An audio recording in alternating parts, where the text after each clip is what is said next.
श्री मनीष दायलानी साहेब 15 दिसंबर 1990 में भारतीय वायुसेना जी लॉजिस्टिक शाखा में कमीशन थी विया। भोपाल यूनिवर्सिटी में स्थानक आई। उन्होंने कंप्यूटर एप्लीकेशन में पीजी डिप्लोमा, बिजनेस एडमिनिस्ट्रेशन में एमबीए और फाइनेंशियल मैनेजमेंट में एमबीए की डिग्री प्राप्त कई। हिननि 36 सालन जे शानदार करियर में मुल्क के कोने कोने में महत्वपूर्ण पद सां सेवा कयो आहे। फील्ड कमांड के एयर मुख्यालय में बड़ा दायित्व आए।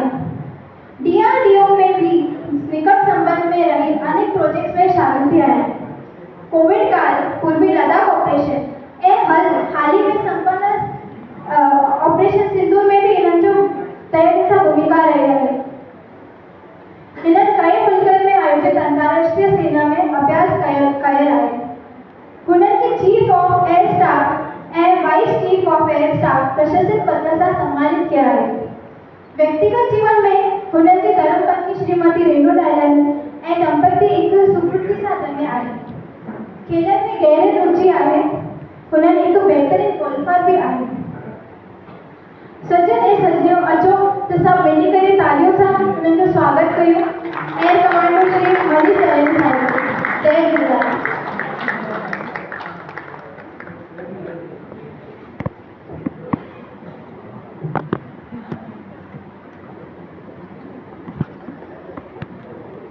पूज्य सिंधी पंचायत के प्रेसिडेंट श्री रतन सर के रिक्वेस्ट कंदुसि त मनीष सर जो स्वागत कंदा।